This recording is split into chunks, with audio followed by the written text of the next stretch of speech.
Thank you for listening to the Maker in the Mix podcast, where we discuss design, innovation, and all things concrete.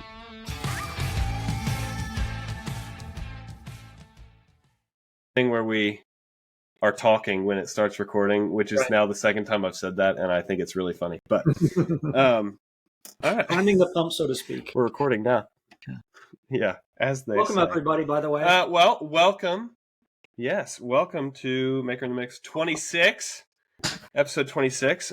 Super excited to be on here with Dian Mullis of Pro Concrete Countertops in Albertville, Minnesota, which, like you said, is near the Twin Cities. I believe you attended class in October 2019, and so we'll kind of do sort of what we did with Jason Johnston last week, and I feel like I'm talking really loud. I'm sorry. But kind of get your background a little bit, your story, where you came from, go as far back as you want to, and then, kind of what got you into concrete, just the general outline. Jeff, do you have anything to add to that before we let Diane take it away? That's a good first start. I mean, lots to cover right there. So take it Love away, it. Diane. Well, have fun. Pressure's on. Okay, so now that you said episode 26, that's really funny because it's my favorite number. Look It's at my that. favorite number forever. So it's absolutely meant to Serendipity, right? be. I'm happy. I love it. I love it. So I grew up in Minnesota, northern Minnesota. I grew up on a farm. Did farm things, drove the rake when I was 11. That's the first thing I learned how to drive, I think, besides my, dirt bike and three-wheeler. So we butchered cows every year. We did a lot of, mechanical things as well, living on a farm.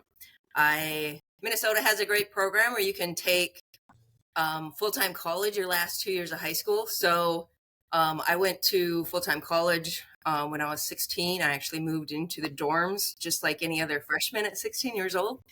Wow. And then graduated high school and had 2 years of college under my belt.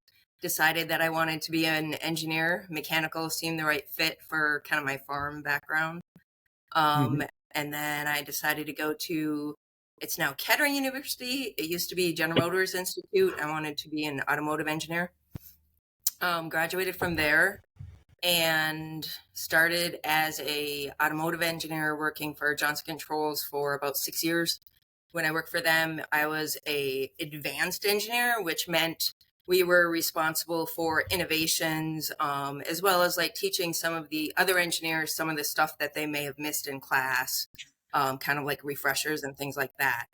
And then I moved, that was in Michigan, and then I moved back to Minnesota. And then I was an engineering manager for a welding shop that made outdoor wood boilers. I worked for them for about 6 years. After that, I moved closer to the Twin Cities, and I started working for a packaging company.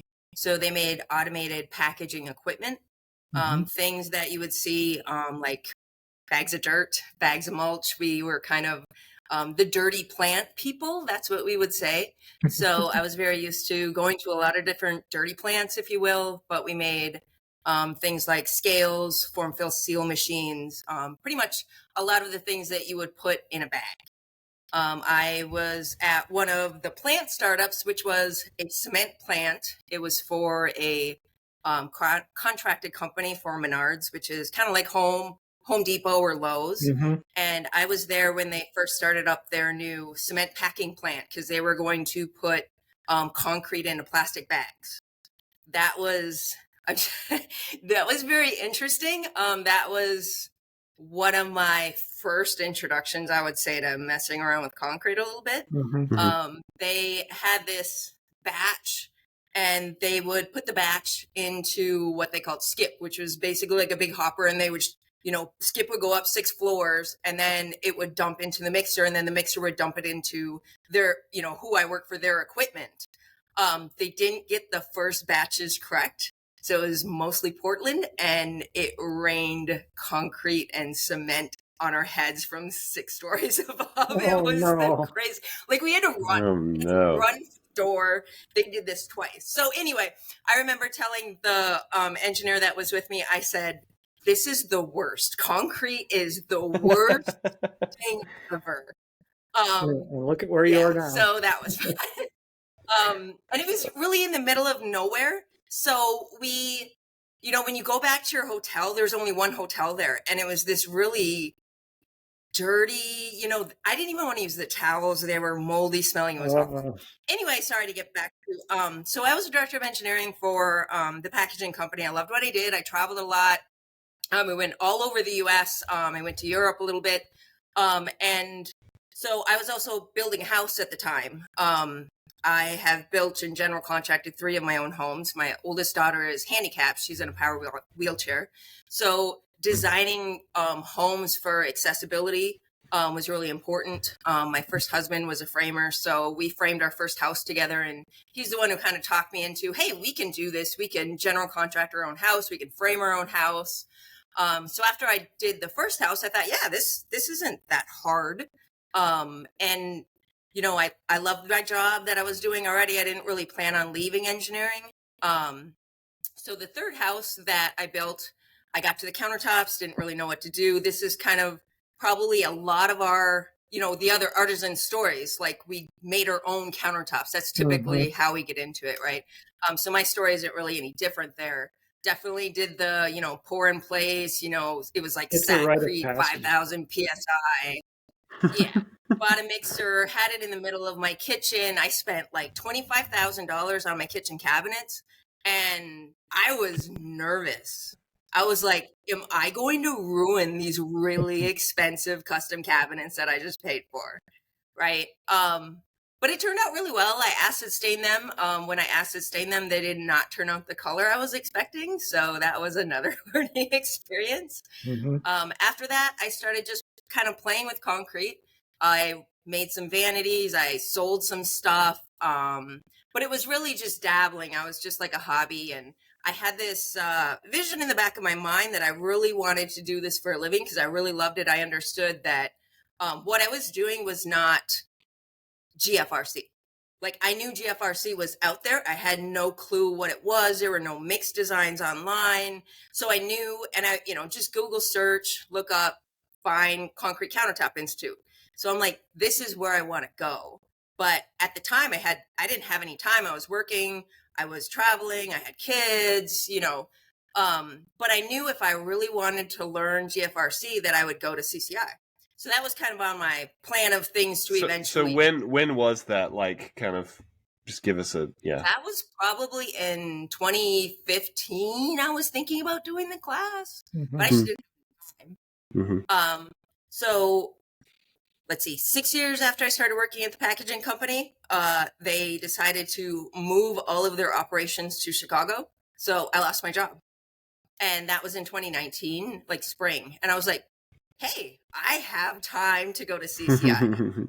So I signed up for the class. I took it in, I believe it was October 2019. It was the first class you guys had, Buddy Rhodes. I was so excited to meet Buddy. He does not disappoint. He's a great guy. I didn't really know anything about Jeff when I went to the class.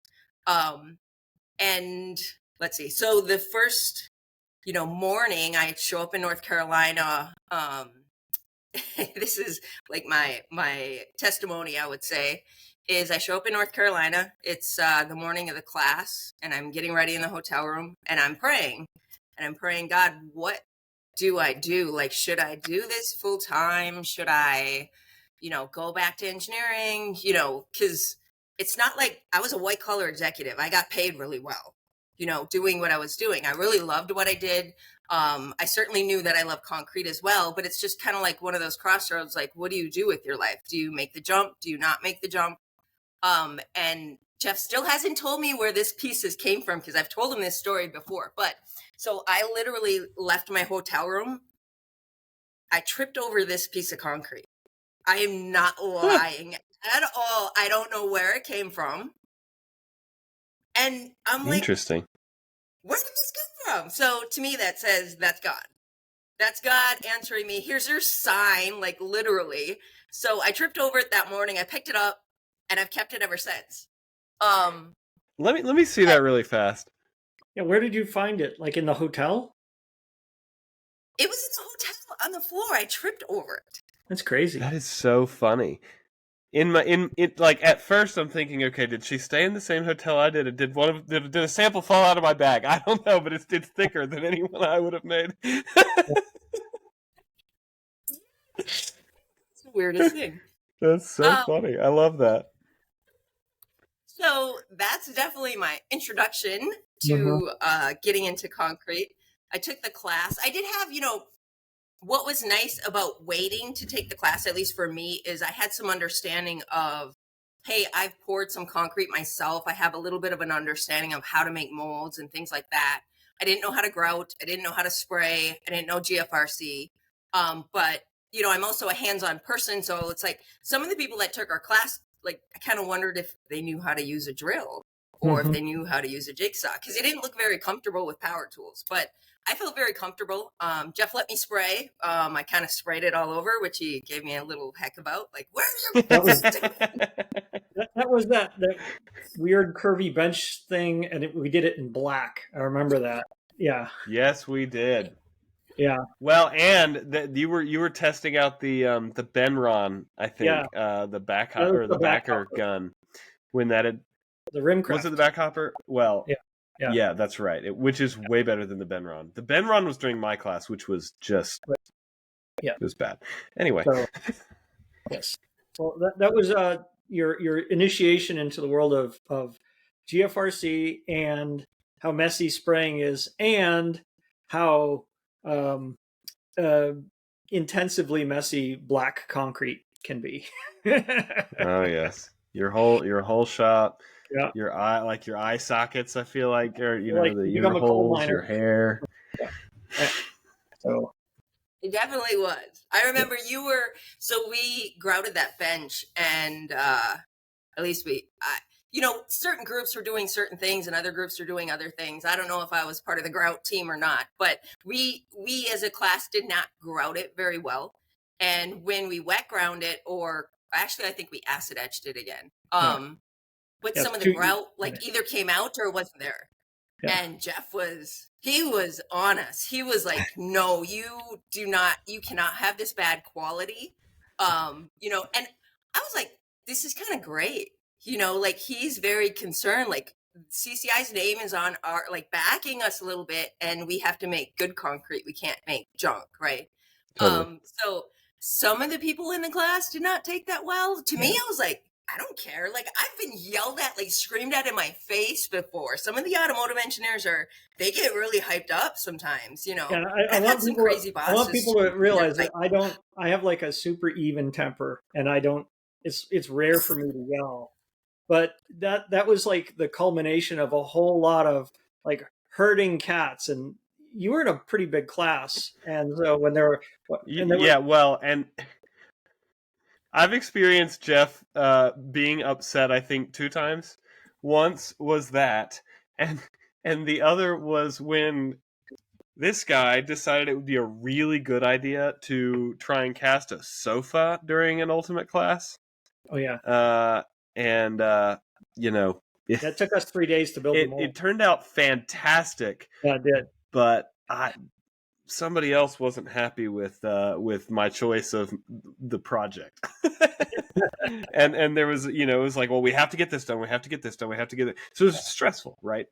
But yeah, in 10 years, I think I've seen it twice. Away from your story, but although they're a little unnerving, to have something come to a head like that, it's real. That's the real world. And when you're on your own and you're casting concrete, everything's got to go right. Or if you've got a deadline, and if you have employees, one of your employees isn't paying attention or isn't really doing what you want them to do, or things aren't turning out the way, it's like, it's real world. Happens to the best of us, and I try not to be too shouty. I don't throw things. I'm not like that. It did not bother me whatsoever. No. I mean, Lane came up and apologized to me. I was like, I don't care. I totally get where Jeff's coming from about this. He wants a good product. So do I. I distinctly remember that. And I felt kind of bad for jumping down people's throats. But look, you're here to learn. I'm telling you what you need to do. And I've shown you just do it. It's frustrating. Anyhow.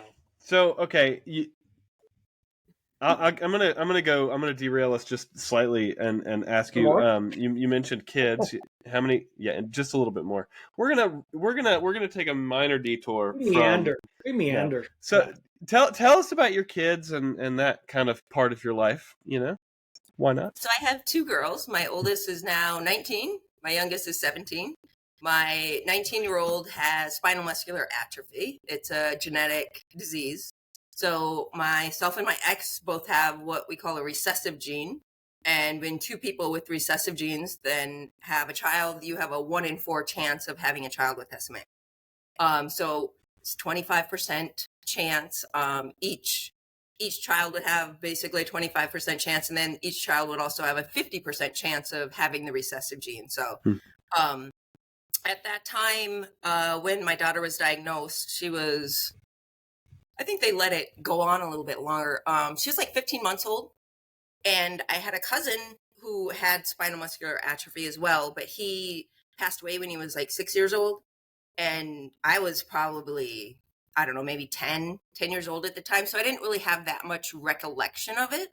It's also rare that someone else in your family may have a child with SMA because of, the statistics of having children with SMA. But my daughter has never walked. She's physically very weak. But she's super smart. She always likes to say she's not like me, but I'd say she's exactly like me. So sometimes it's the kids that say they're not like you that are the most like you. Exactly. But she's had a lot of health issues. She's been life flighted a couple times. She's had several surgeries because with muscle weakness, she has scoliosis, so she's had a lot of back surgeries. She's very prone to getting pneumonia, and her lungs are weaker, things like that. But she's in college right now. She also did 1 year of PSEO her junior year of high school. She's going to school to be a social worker and a youth minister. Oh, cool. My youngest is she's also doing PSEO. Honestly, when you try to get your kids to do what you think is best for them, it's really hard. And I'm really proud that both of them have at least listened to me in that small aspect. You're going to save 2 years at college. Why wouldn't you do that? But yes, my 17-year-old, she's full-time college. She's a senior now. She went full-time as a junior. She's thinking about going into either cybersecurity or coding or computer engineering, things like that. So very cool. Very cool. Nice.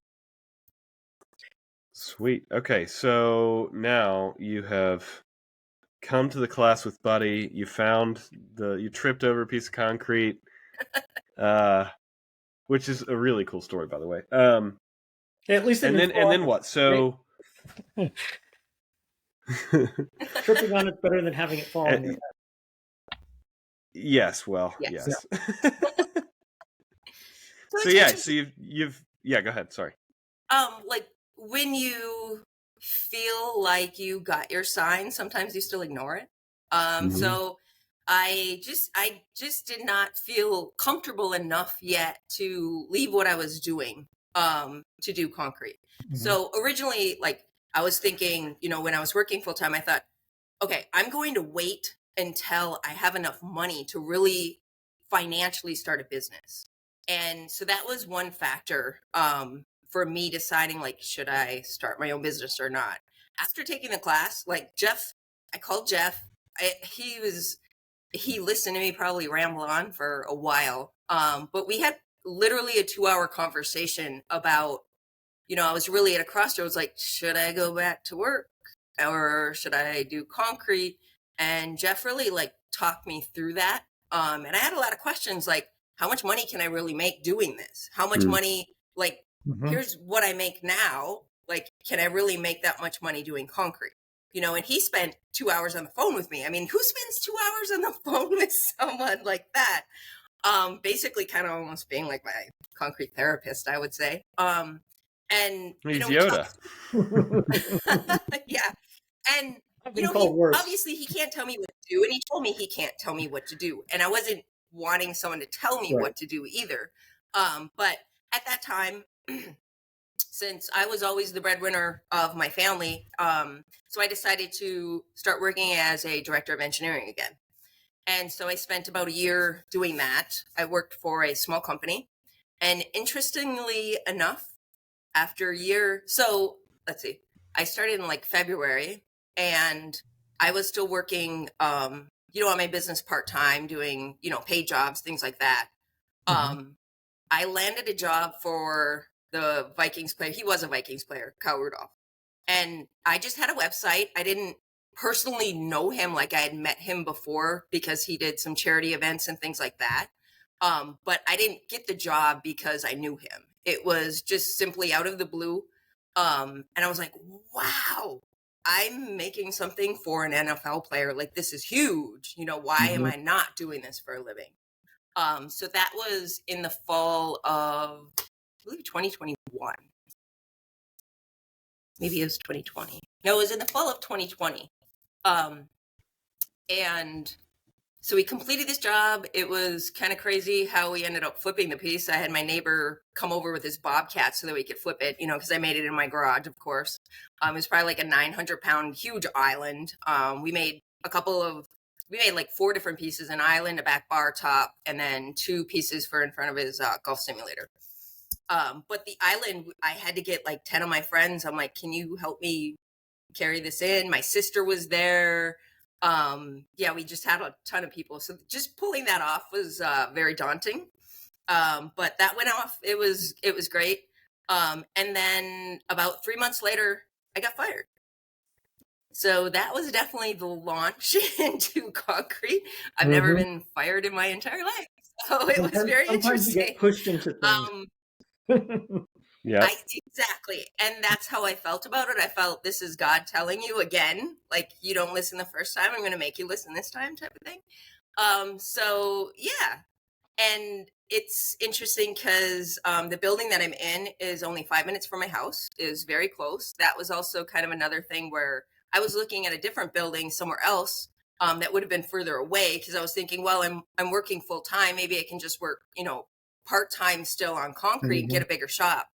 And, I'll have it like in between where I was working full time and, where I lived, thinking, well, I can go to work there, during the day, spend my whole day there. And then on the way home, I can go do concrete, at this halfway place.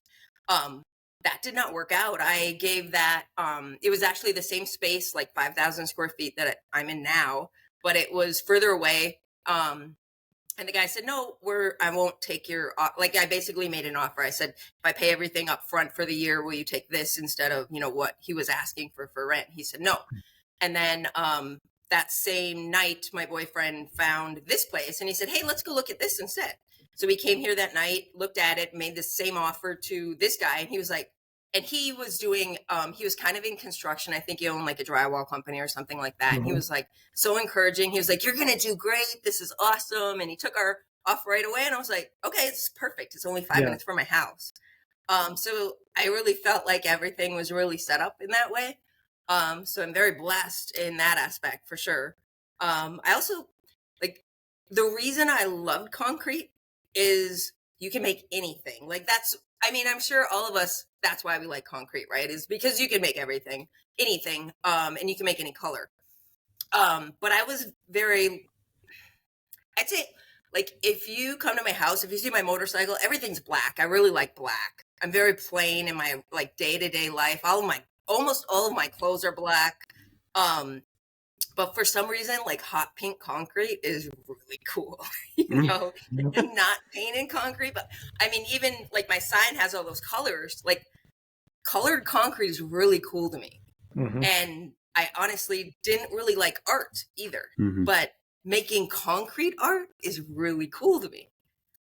So I just have this vision of, a lot of people look at some of the trends now, like people are using countertops or other surfaces more as like their artistic expression in their home. Like, that's why you have the big, full-size backsplashes and waterfall edges and things like that.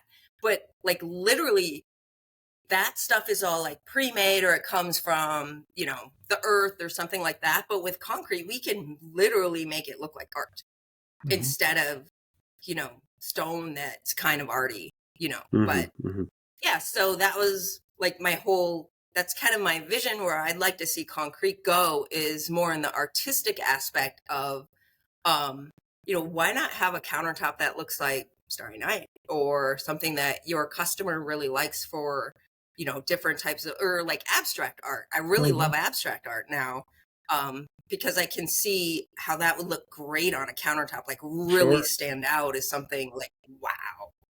It's a statement. It's funny. A couple of two observations. One is that I honestly had no idea that you weren't full-time when you came to class, and thought that you were full-time the whole time. So, well done.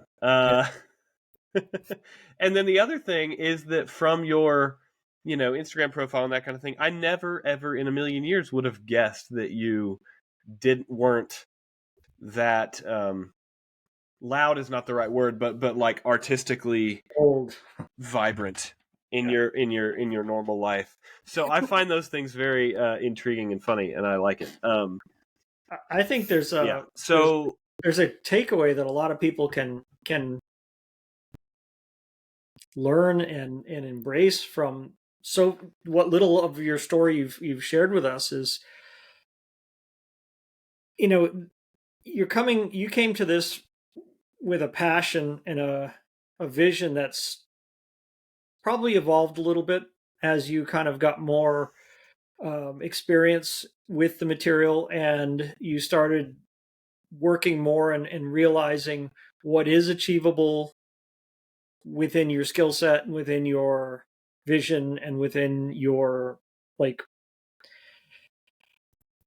realm of willingness to do it, right? Because there are some crazy things that people can do, but it's like, I don't want to do it, it's just too risky or whatever.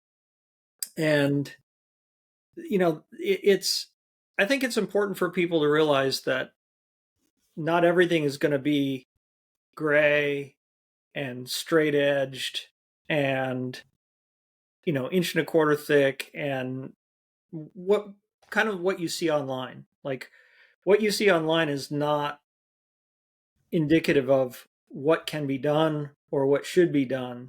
It's just what a lot of people have done because, well, they're kind of following trends that other people, they're taking the safe route, right? You're not taking the safe route. I know that because of all our conversations. You're really going out on a limb. The limb is strong, but you're not afraid to step further out than most people, and that's daring. You've made some daring choices. You've made some carefully bold decisions, and it's testament to your personal skill and your vision and your willingness to take a chance on yourself and trust CCI to help you get to where you're going. Obviously you're doing this all on your own now, in the sense that you don't need me to tell you what, how to make a whatever, because you have enough experience doing that. But it takes a lot of trust to do that, especially when you get fired, right? Or leave a job. Yeah. So where do you, well, first, what was the thing that, you said you saw CCI at like in 2015 or something like that. So what kind of kept you engaged to that thought? Like, what drew you to CCI initially? And then like, what kept you engaged enough to come back, and decide to do the class, 4 years later? Yeah, that's a long time. That's a great question. Workshop. I think we're workshop. I think that word works better, right? It's funny, but I'll admit that the marketing I was kind of sucked into the marketing, because just the name, Concrete Countertop Institute, sounds great to me. And I didn't really look at it that much. Probably probably like every time I searched, it came up. I didn't really even know about some of, the other classes or schools out there, really. I just knew that I wanted to take that one. It does help to be the And first. honestly, I don't think I even knew that Jeff was an engineer who taught it at the time. I just knew it was like, that's what I want to do. And it's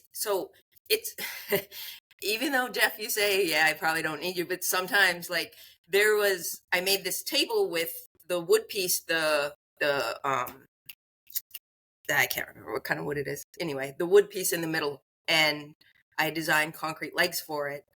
And the night before I think we were supposed to install this, I kind of had like this freak out session. Like, are these legs too far in? Like, is this table going to tip over if someone leans on the edge of it? I remember that, yeah. And so I ran some like quick engineering calculations, and I'm like, this is so simple. Like, the engineering of it was really simple, but it seemed almost too simple to me. So I was like, I called Jeff like in a frantic panic, like, is this calculation right? Is this going to tip over? And I was so freaked out. And he's like, oh yeah, it's right. He's like, but I mean, just that, being able to call someone, because I mean, sure, I know other engineers. I don't think I know any other structural engineers. I don't think I know any other PEs. To me, when I was an automotive engineer, a PE, there was this guy, one of my coworkers, he was going to get his professional engineering license. And he was telling me how hard it was. And I was like, I never want to get my PE license. Like, that's no. It was freaking hard. It sounded like too much work. I was like, no, I don't want to do that. It was an 8-hour exam that I studied a year for. Woof. Yes. And he was a safety engineer. So he dealt with things like, are your seatbelts going to hold up, stuff like that. So that was part of the reason he was getting his PE license. Yeah. Yeah. So it's a lot more common in civil because of it deals with the public, and not so common in other fields. I actually started as a mechanical when I was a freshman in college, because my uncle was a mechanical engineer, and so not that he exposed me to a lot of it, but he worked on cars, and at one point he worked, this is up in Connecticut, he worked for Electric Boat, the company that makes submarines. And I didn't know anything about what he did. Oh, wow. But just that fact that, yeah, my uncle worked on making submarines was pretty freaking cool. And then he worked for companies that made super high-end furniture, like from a high-end production standpoint. Not just like, oh, we're going to make one chair. It's like, okay, we got to make 100 of these, and they have to be all identical and meet the specifications, like Herman Miller level stuff and above that. So he was a plant engineer. So that kind of inspired me. And then when I got into it, I'm like, yeah, I like materials more. And I kind of switched into civil, because in the beginning first few years, the classes are identical. Like structures, I mean, like statics, dynamics, thermo, chemistry, physics, it's all the same. All the math is the same. So it was trivial to just change course at that point. But yeah.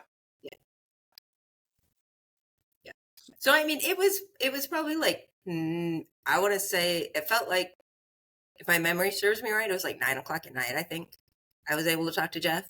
It was the night before, and I was just like, who else can I talk to? And Jeff's always been great about answering. If I have a direct question, I can ask and he'll answer. And I didn't really have anyone else to lean on at that time. It's just like, the community in general.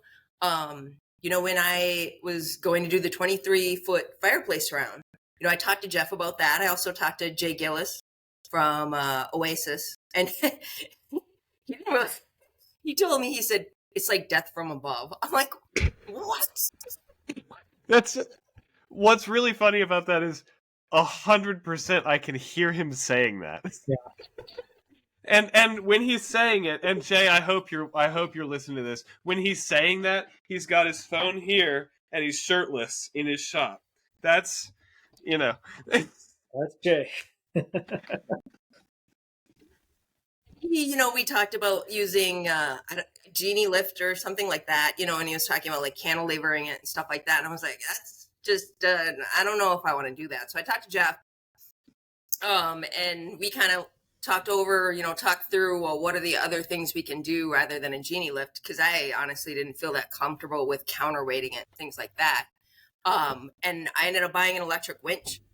And actually attached the winch to the joist in the floor. I remember this job. I bought a what do you call it, snatch block and a pulley or something like that, and attached that to the trusses. Mm-hmm. That was in case he listens to this, the contractor. Well, when I went to template, I said there was no drywall, so I templated with no drywall, and I said, okay, don't put drywall in, because that's how I templated. I said, I'm going to buy a winch and I'm going to attach it to your trusses and your joists. And, I need to see this stuff. And of course, he gets busy, and he's a great guy. I love working with him, but he drywalled it. And I was like, okay, exactly. So I told him, I was like, well, we're going to attach this to the trusses and, and so my boyfriend's screwing in, because he's a trim carpenter by trade. So I figured, he's going to be the guy who knows how to find those trusses, because he's used to finding studs and all that stuff, right? So he's looking. Worked great. He's like, he's like, just like get a screw and yeah, exactly, right? Yeah. That's pretty much what he was doing. And it's like, something's wrong, because at first he couldn't use his magnetic stud finder, and so I call the contractor because he's not there as we're installing, and he's like, yeah, there's steel sound barrier or something like that. And so little did we know there was a lot of space between where we thought the edge of the drywall was and where the truss was. Because there were different things, different layers, but we didn't know that at the time. So we think we have our plate attached to the trusses, right? And, everything's going good. We're like on the 5th panel. It's like 18 feet up. We have scaffolding. So that night we got first 5 panels up. Good. Come back the next day. Actually, it was first 4. So we're on the 5th panel the next day. So it's just me and my boyfriend trying to get this in. And we think, hey, we can get this in ourselves, right? But that panel ended up just being at like almost the exact same spot of where our whole thing could pick everything up. It was out of line at the top. And we were maybe a half inch, right? So close. But of course, if you're that high up, and if you're trying to push something up, your scaffolding wants to go back the other way. So we're at that point, and my boyfriend says, I think we can get it if you just hit the button on the winch. Just touch it, basically, right? And then I said, okay. So I touch it, and he's up on the scaffolding, and he's like, run, right? And I'm like, what? And I'm standing there like, what? So he gets off the scaffolding, runs across the room, and I, take a few steps back or something, and that panel fell. Like, the whole thing out of what was attached to the trusses came out. Because basically what I did by hitting the winch, I put all of that winch power, because it was stuck up there, and pulled it down. So there's this like 8 foot. So it was like a reverse winch situation. Yeah. Yes, exactly. So it was like 8 foot by 42 inch piece came falling down from 18 feet above. And thank God there was nobody below it. There was nobody helping us that day. But I was like, whoa. So the piece broke where I had my clamp attached to it. A corner broke off, but we were like, and we made a little bit, maybe a hole like this big in the subfloor. So I call the contractor and tell him what happened. And he's like, okay. I was like, I'm leaving right now. I said, I'm too shook up for this. Yep. I need to go think about this. And my clamp broke. That was the other thing. So we figured, hey, we can reuse this piece because the top piece was going to be a different size. We were going to cut it to fit. So I didn't have to recast anything.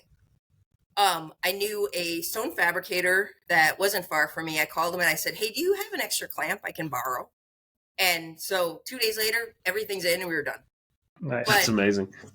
Like, that's how strong VFRC is. It was have this panel Well, falling. I have a similar experience to illustrate that as well. How thick were those, Diane? It was like what Jay said, honestly, death from above. Death. Yeah. How thick were those panels? Pinch. Yeah. Yeah. So I Yeah. have a very similar experience. I did not have a winch, but I did this fireplace surround. Surround is a weird word because it was the wall. Facade. But, like the wall was 16 feet wide and 25 feet tall. It was this ridiculous thing.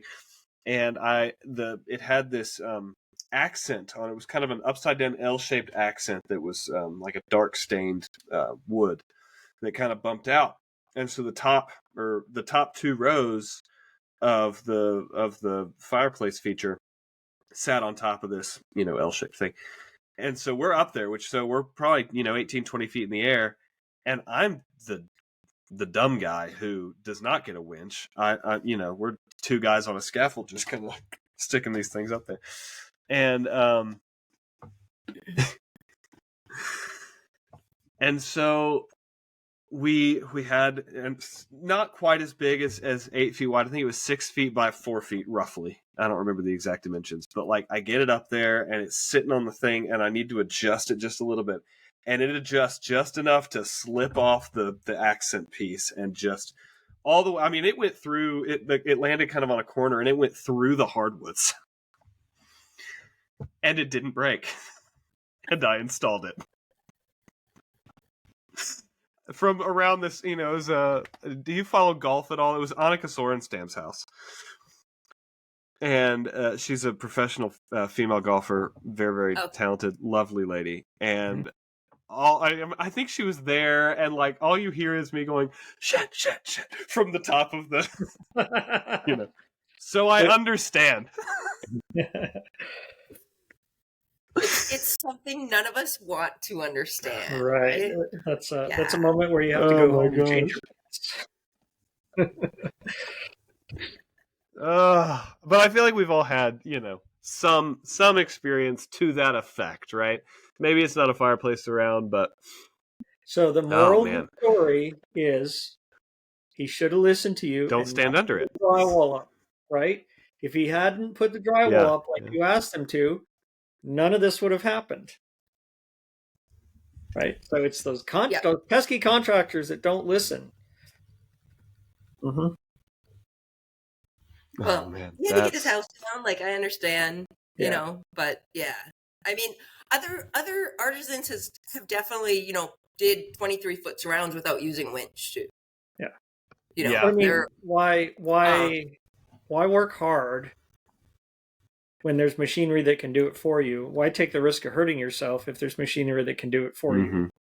Mm-hmm. And then if you invest in it, if that's what you're going to be doing, like if you're going to be doing a lot of panel work, invest in scaffolding. If you're going to lift heavy stuff, invest in machinery and tools that do that for you. Because I mean, at some point you still have to pick up a piece and lift it by hand. But if you have to do that all day, every day, it gets old really fast. So that was and winches are fairly inexpensive too. Right. Right. Mm-hmm. Yeah. Well, yeah. I bought a winch for a project one time, and it was like the greatest investment because it was for pulling a king cart up onto my trailer. Because how else are you going to do it? So the portable electric come along. I'll re-rail us now. It's my job. Sorry. It's my job to direct the conversation, right? So I've got like questions written down over here. It's all official. Look at that. That's what I'm doing. If you see me like looking down, I'm like writing something down. I'm thinking, So with that said, I think I know where you're going to go with this answer. But with all of that said, how would you say that coming to class and becoming part of the CCI community and, getting to know Jeff and all of that has benefited you, your personal, whatever, your business, all of that, how would you say that the community and certainly CCI has benefited you? I mean, the community is huge.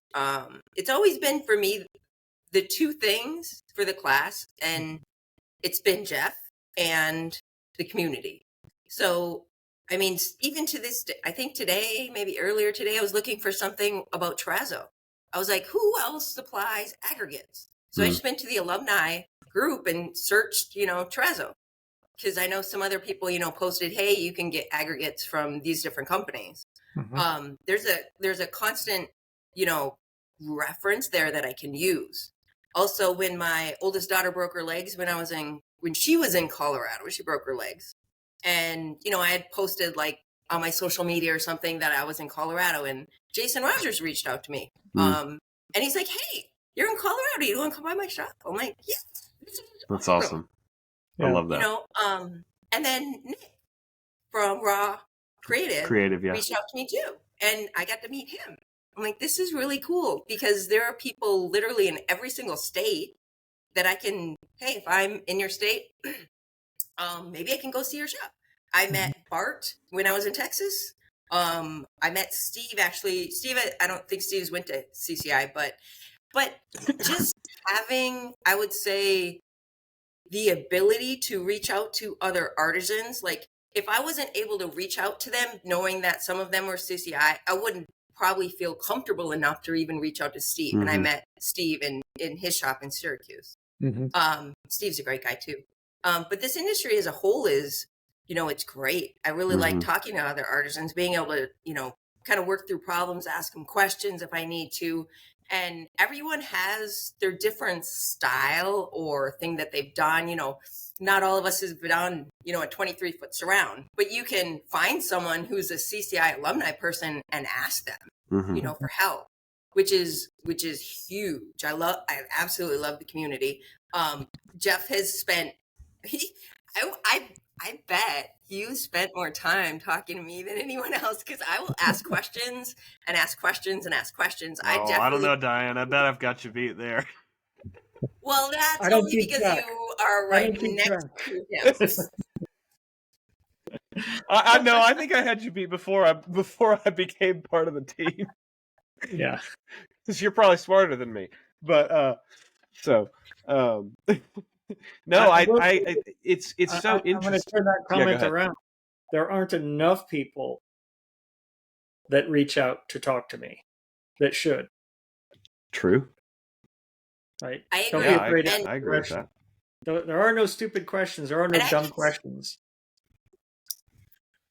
I've had some people ask me, I had someone recently ask me who went to class with me about like, how do you do marketing and stuff like that?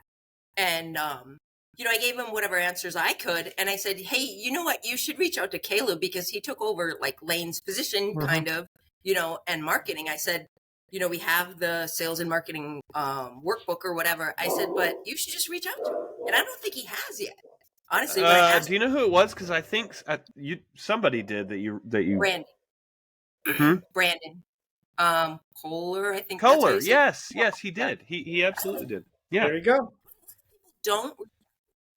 And I think, I mean, I would also say there's times where I'll just send Jeff a picture or something, and like maybe he doesn't respond. And honestly, I'm used to that because engineers are we're kind of a little bit different. But if you ask Jeff a direct question, he always answers.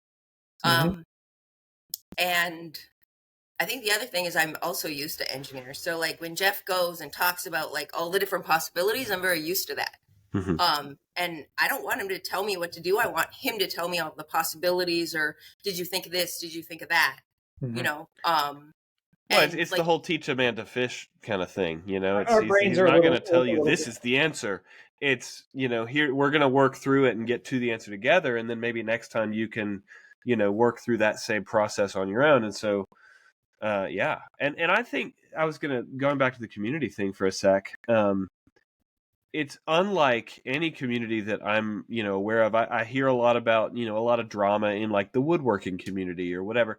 And I think for some reason, and maybe it's because it's so small still, maybe it's just special. I hope it's just special, but it seems a lot more collaborative than a lot of other, trades. To your point, and Jason Johnston last week mentioned the same thing. It's like I could call somebody anywhere and I know that if I'm in Australia, I can call Terry, or if I'm in, Colorado, I can call Nick. And it's such a cool, like I've never experienced a community quite like that. I think one of the things that helps that is every one of us who are drawn to doing this is drawn from a point of wanting to be creative and expressive. And you want to do something that's very personal to you. Diane, you've already given us a rough sketch of what inspires you, what's your vision for your concrete. And that's kind of the cool thing about concrete as a building material. Like I've studied steel, and my master's degree is in soil engineering. I'm a geotechnical engineer, so dirt, right? The oldest building material there is. And the thing with concrete is you don't specify, you make it, right? You make it for the project. Now, we as artisans have a spectrum of, we can go buy somebody's bag mix, we can go buy somebody's additives, or we can find a formula we like and make our own, right? But ultimately we're making our own concrete. We're making whatever color we want, we make it whatever texture we want, all those kind of things. Terrazzo, for instance, right? And that's not really something that a lot of other crafts can do. Like with wood, you pick, am I going to be working with walnut or mahogany or bird's eye maple? And you can, pick different species, and you certainly can figure out how you're going to, so the joiner and things like that, but you're not really you're not influencing the material itself. You're just working with what's available to you. And, even more so with like metalworking. Okay, am I using, what grade of steel, or am I working with other kind of metals like brass or copper? Or if you're a jeweler, you're working with precious metals. Like you're not really making your own metal. You're working with, okay, I'm going to go buy some hot rolled steel, and it's going to be XYZ shape, size, thickness, whatever. And now I'm going to cut it up, weld it, do whatever, forge it or whatever. With concrete, we literally can start from raw ingredients and forge our own material. And that speaks it's a very powerful draw to a lot of people, because it's the beginning of that creative avalanche that's going to spring forth from you. So I think the other thing we're is all kind of, we all Jason, deal with the same kind of issues and challenges, and there's a camaraderie in that too. Yeah, I think because we can make so many different things, that also is like very unique to our industry. Yeah. That also kind of helps with, competition. Certain people make just furniture, certain people make just fireplace rounds, or it's the nice thing that you can kind of find your own niche basically within our industry as well.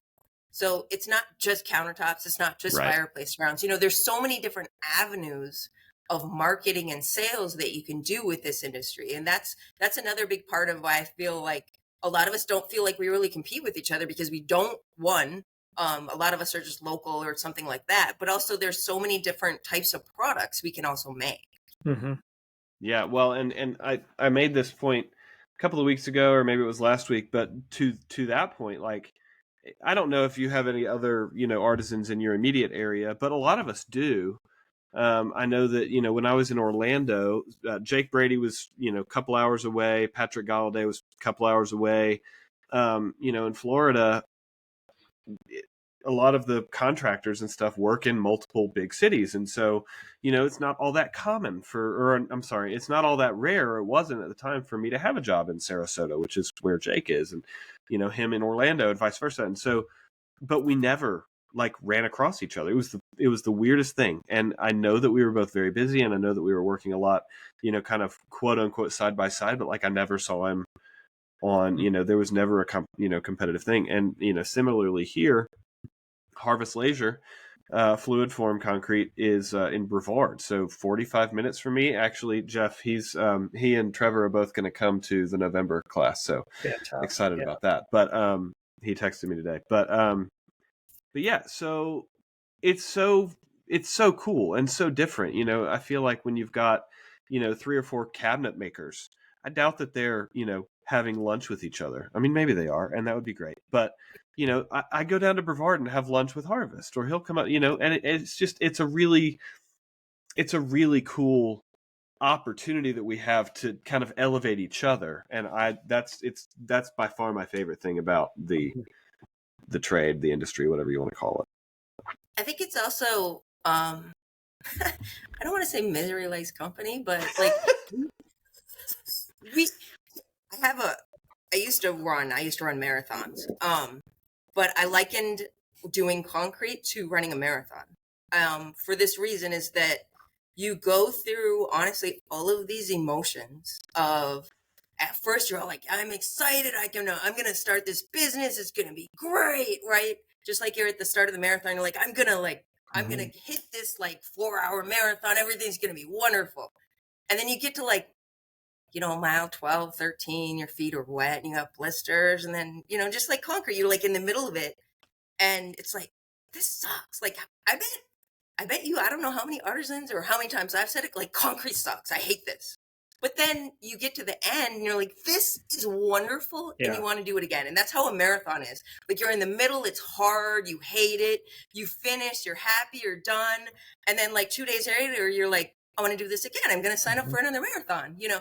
And that's honestly, that's kind of how concrete feels to me. Like, you have these big ideas, like, I'm going to make this huge monstrous or this really artistic or, you know, whatever ideal you have, you're like, this is all this culmination. And then when you're pouring the concrete, or even sometimes maybe if you demold something, it doesn't look like what you want.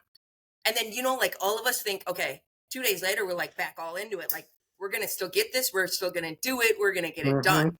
And I think just that emotional process really ties us all together because we all go through that. And I would be surprised if woodworkers, you know, maybe business owners probably go through it, but just, you know, like a woodworker or, you know, a hobbyist or things like that, I don't think they quite go through the same types of emotions. It is a little bit fascinating. You know, we all must be slightly masochistic because you think about it, concrete's the only material I'm aware of that like likes to screw with you. Yes. You know, it's like we're playing with fire over here and we know it can burn us, but it's still kind of fun, you know? And it's like everybody 8 likes times out of 10, you know what it's going to do.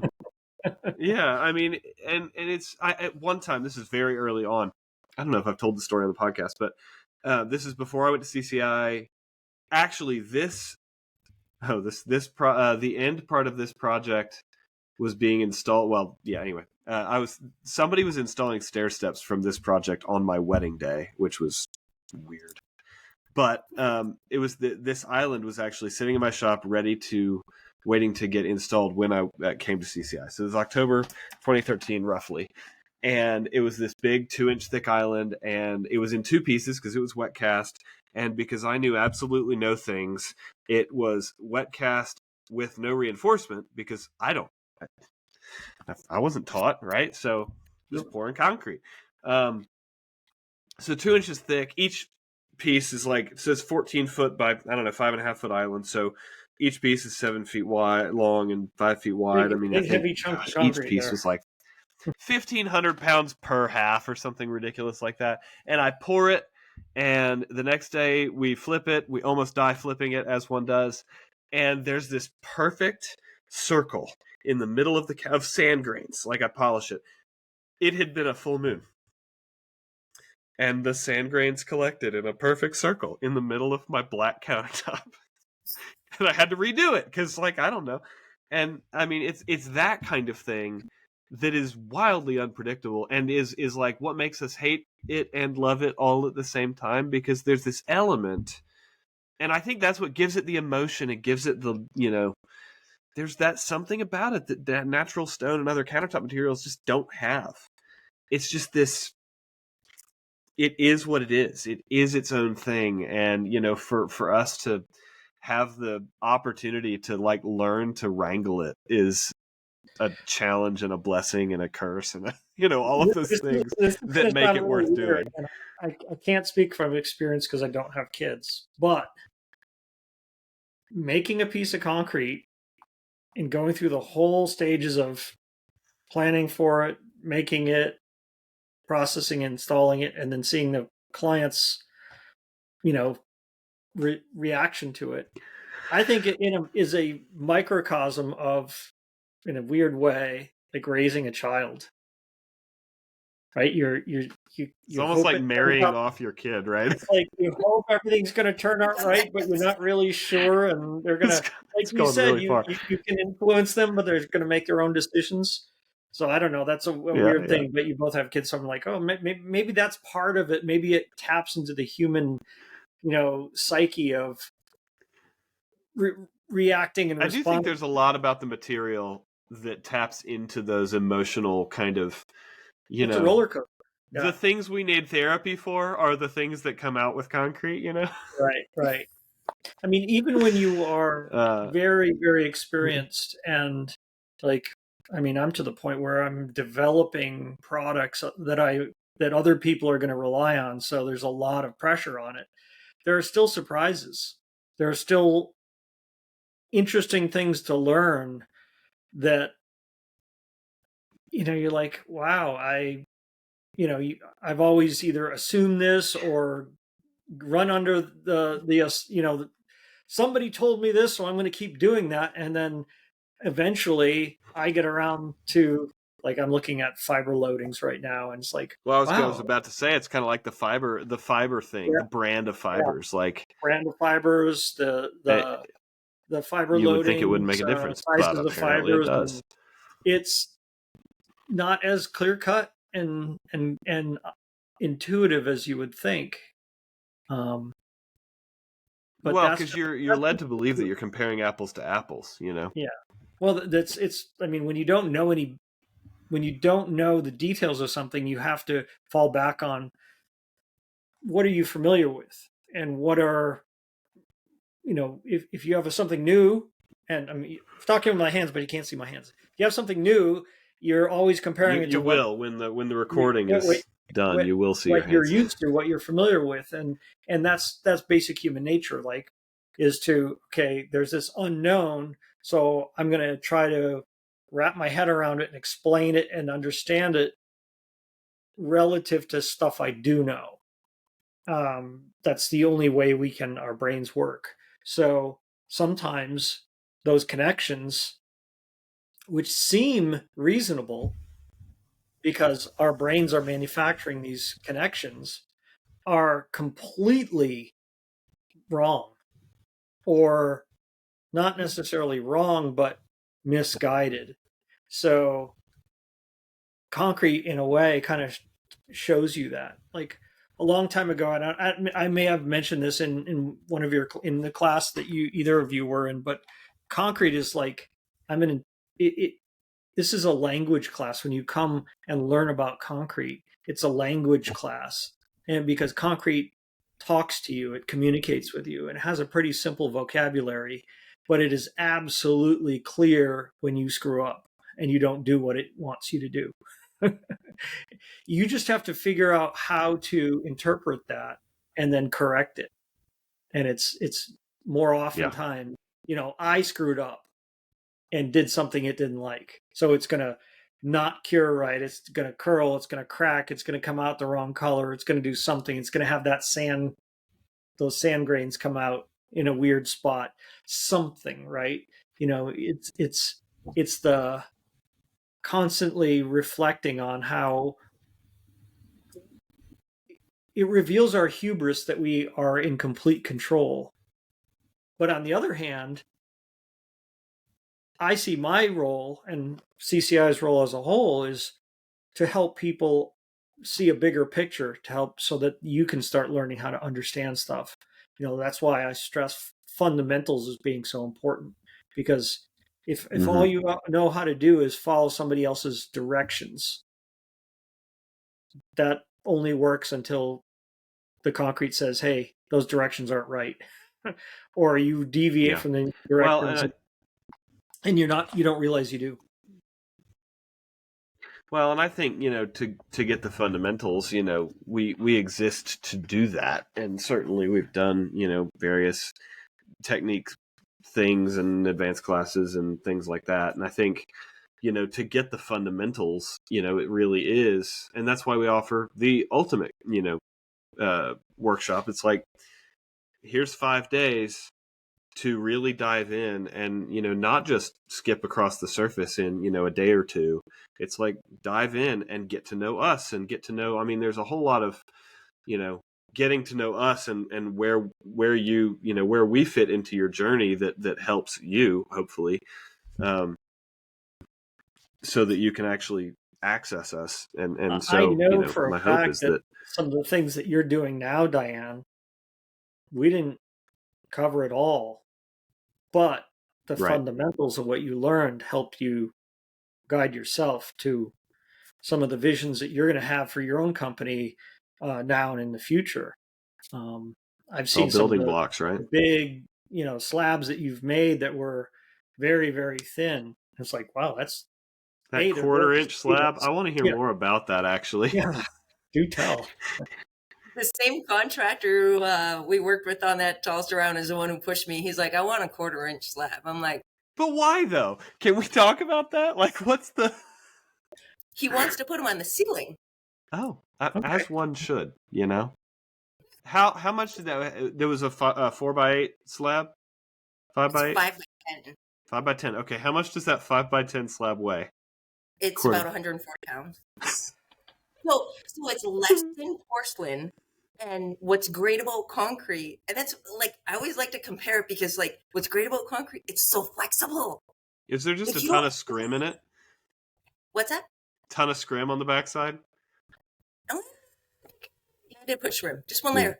Yeah. Huh. But it's like, I can bend that thing 6-8 inches from end to end, and it's like, it doesn't matter. Yeah. I mean, just think of, like, That's we so can amazing. compete with some of this, like, porcelain. Yeah, And yeah. just, there's so many times where concrete's better than any other stone out there, and people don't realize it. And it kind of drives me crazy. Like, you can have any color. You make thin stuff that's easier, lighter. Mhm. It's... But isn't that part of the beauty of being part of this thing? Is that we get to be the people educating the public on this crazy thing that we love so much? Yeah.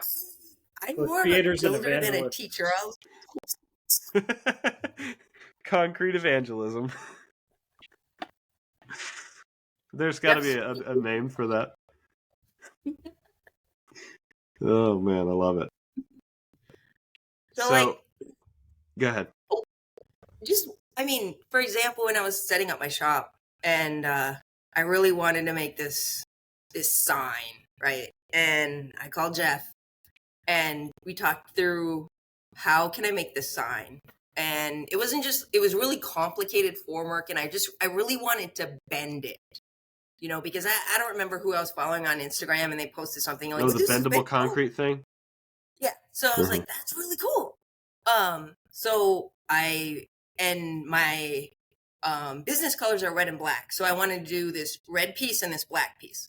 And the outside of it was going to be red. And it was going to basically kind of go around. It was almost like a hug, if you will. And it was going to be this like tall cylinder, and it was going to bend it literally 360 degrees. That was the great plan anyway. And Jeff's like, why are you making this? Like, who's going to buy this from you? Even if you show that you can do this, why? I'm like, because it's cool, of course. And so I didn't really listen to Jeff, even though I probably should have, because he was right. Because he was like, why are you making this? And I was like, I just want to make it, right? I spent $500 at least, if not more, just on red pigment, because I wanted super red. So, well, I didn't probably search the forums enough to know that super red is a retarder. Yes, retards. That's the lesson. Everybody learns when they use that stuff. Red everywhere. Red stuff everywhere. Wasted $500 of pigment, and I still haven't remade that sign. Eventually I will. But just learning experiences that, I'm sure if I would have searched, I could have found that out, that it's a retarder. And now, all of us, or most of us, know that already. But just the talking down type of thing that Jeff can do sometime. Like, why are you going to do this? Like, he asked you all the right questions, it seems like. And whether or not we listen. But at least you have a sounding board. The old talk you off the ledge situation. Yes. Mhm. It's Yes, like exactly. I'll come up with something ridiculous for a client that, it's the extra mile, which I think is super valuable, but also are you getting paid for the extra mile?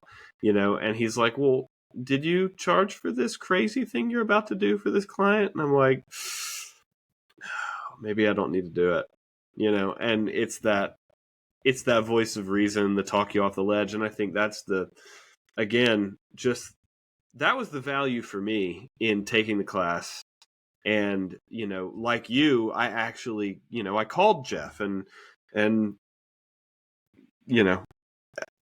really made use of that benefit, maybe abused it, of, him being available and CCI being an available resource to me as an artisan.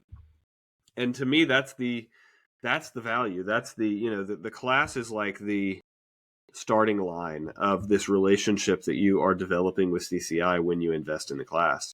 Well, my and I vision think that has always been, and our vision continues, is we're here to make people successful doing what they dream of doing, right? And that's an open-ended statement, because we don't know what you want to do, and everybody wants to do something different. So there's no formula for, okay, here's the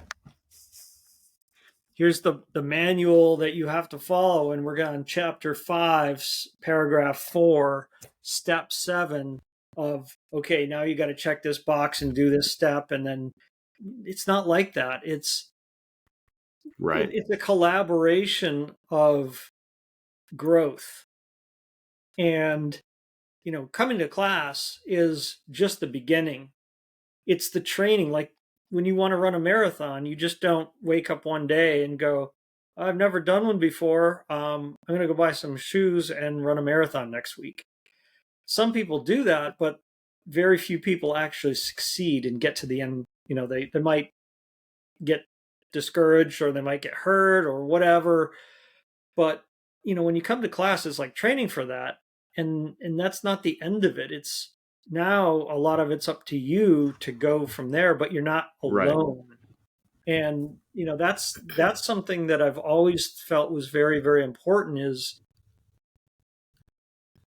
when you have somebody to lean on, even if it's just a lot of times it's just validation.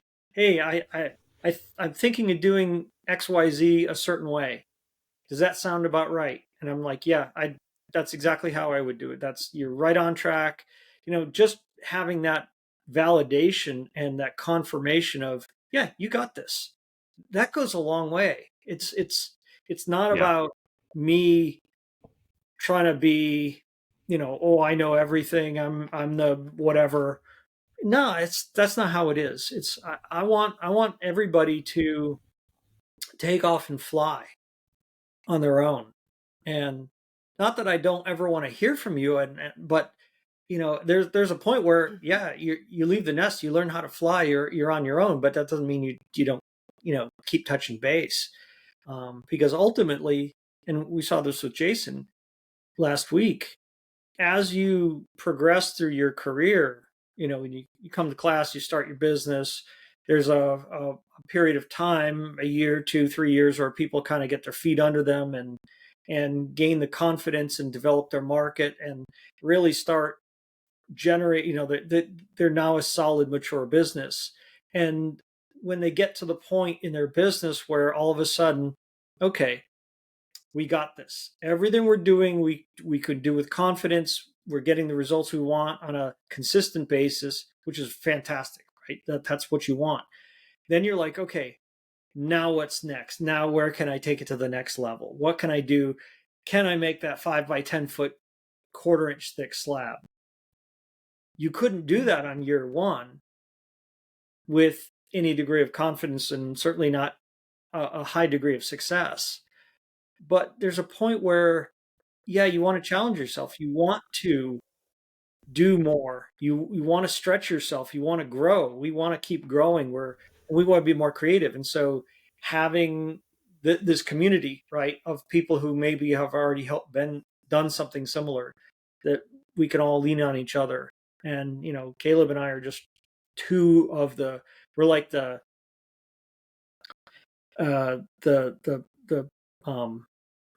faces, like the anchor people at the newsroom, that you see, but there's a lot of other people behind us that want us. We're invested in you because you're invested in us. I mean, I can say, I went to, actually the college that I went to was 5-year school. Mm-hmm. And I double majored. So, I spent 5 years in college, and, once I actually was an engineer, even so, the school that I went to, we had basically an internship. So 3 months you went to school, 3 months you did an internship. Like without that, so if I would have had like say a normal, college degree, and you don't do any internship until the very last part, you don't Mm-hmm. have any real world experience. Mm-hmm. And so even spending say 4 years on a bachelor's degree, you go to class, you learn statics, you learn all of these things, but you don't have any real world application to it. Right. And so I would say, like, comparing CCI to that, I spent a lot of money on my college degree, and I can't call any of those professors. Like, I don't have their phone numbers. That wasn't really encouraged to call them. Like, Right. how do I design this packaging equipment? I mean, that's, like you said, it's just a foundation. That's just like any other education out there. But I mean, I've talked to Jeff way more than any of my professors in college, and just having that open line of communication is huge. And that it's not like I called any of the other, I mean, I had some friends, from college, and I'd call them and ask them, but they're doing a different type of engineering than I am. They couldn't even answer my questions if I wanted to know. Yeah. Where all of us are doing, I don't want to say the same thing, but we're all dealing with concrete. We have that line between us, as well as we can all call Jeff, Mm-hmm. or you, Caleb, so yeah, that's huge. I mean, like I said, a 4-year degree versus, well, I spent 5 days in class, it's been, I've had more support from CCI than, my alumni, Mm-hmm. where I have my BS degrees from. So. And that's, we want to keep it up, that's it's almost like I mean, I joined because that's like, I believe so deeply in that mission, it was so, pivotal and revelatory for me to jump into that kind of a community. And so, it resonates so deeply with me, and, obviously with you as well. And I think, that's the beauty of the kind of the model that Jeff chose when CCI was formed of, what, I'm going to be available. And so, yeah. Well, we've done an hour and 20. Hour and 20 minutes. Yeah. I was just going to finish up kind of related to that, and then we can wrap this up. Is when I got, started in doing all this, I'm playing with a pencil. I play with my hand, play with stuff when I'm talking and thinking. And, back in 1999, when this was such a infant craft movement, not even an industry, it was an infant craft movement. And there was such a dearth of information. Everything was a big secret. Nobody talked to each other. And if you did, it was in, don't tell somebody I learned this, or don't tell, there wasn't any collaboration. Very hush-hush. Very isolated. And, so, I was just a small little nobody in, garage in North Carolina. Didn't have a name, but a lot of stuff I had to do on my own, and I had to draw on my own resources. And at the time, as I started a fabrication business, the reputation of concrete was pretty low. There were a lot of problems. There were a lot of misunderstandings, and there still are today. And there's still some people still regurgitating bad information over and over again because, well, it's easy to repeat stuff that you hear and you don't know any better, so you just repeat it as if it's right. And I started making countertops as a business, not really to do it as a business alone, but to show as a demonstration that, you can make concrete that doesn't stain. You can make concrete that doesn't crack. Now, this is way before GFRC and way before any of the good sealers we have today. So I was doing it physical proof. Hey, you can do Proof this, of right? concept. Proof of concept, but it's hard to reach an entire national market when you're just a little guy working out of a 2-car garage making, one or two at a time. I didn't even have any employees. So when I started CCI 5 years later, the goal there was to elevate the industry, like to preserve the industry, because there were so many people starting to get into it, but they were learning bad information. And I could see that if there wasn't somebody to, write the course of, hey, this is how concrete really works. And that's why I stress the fundamentals, understanding engineering is like, you can't just make up concrete and throw a bunch of ingredients together and actually get something that does what you expect. You might have a surprise. Well, that's okay if you do it as a hobby, but if all of a sudden you're generating an industry and developing these relationships with designers and architects and builders and individual customers, they're relying on you to create something that does what you say it does. And so there's a certain level of education that is necessary. You just don't jump in a plane and start flying it because, well, you watch a couple of YouTube videos, or YouTube didn't exist back then. Somebody said, hey, yeah, you can do it. I just did it. You can do it too. That's an extreme example, but there's a place for education, and its place is to build those foundational elements so that the experience that you gain from working with this material or doing things is positive. Because if you don't have a good foundation, you will get experience and it's not going to be good. So they're both intricately entwined. And our position is still to elevate the industry, because this is not a movement that's going to go away. I mean, I've taught people all over the world, and more people around the world are learning about concrete and learning how wonderful it is. All the points that you made, Diane, about the things we can do and the colors and the shapes, and have a superior, like some stuff that, like what Steve does with his wood look concrete. I mean, you could have a piece of wood that looks like, sliced ponderosa pine outside, and it's not going to rot because it's not wood, but it looks like wood. So there's some benefits to using this material, but it behooves us to really understand the intricacies of it so that we can become really good at what we do and grow the industry. So it's not just me getting better, it's everybody getting better. And that's why CCI is really committed to building a community, being positive and being supportive, because it's all about success for everybody. It's not just a success for one person at the expense of other people. It's the growth and success of everybody. So we want to elevate everybody together, because that's how we're all going to succeed. So Yeah. I really appreciate you taking the time out of your schedule and spending all this time with us on a Wednesday afternoon. Yes. I only gave you an hour and 20 minutes, Jeff. You've probably given me like 120 hours of your time. 127 hours and 34 minutes. He's counting. Unrelated. So, fun fact. I'm gonna poke at him a little bit. Dylan Myers is in the audience, and so he's seeing what he's in for. You're next, Dylan. So hi, Dylan. In fact, wait. So when I did call Jeff, when I did call Jeff after the class, he actually referenced Dylan as one of the very successful people that could match my salary. So Dylan, I hope you're making a lot of money out there.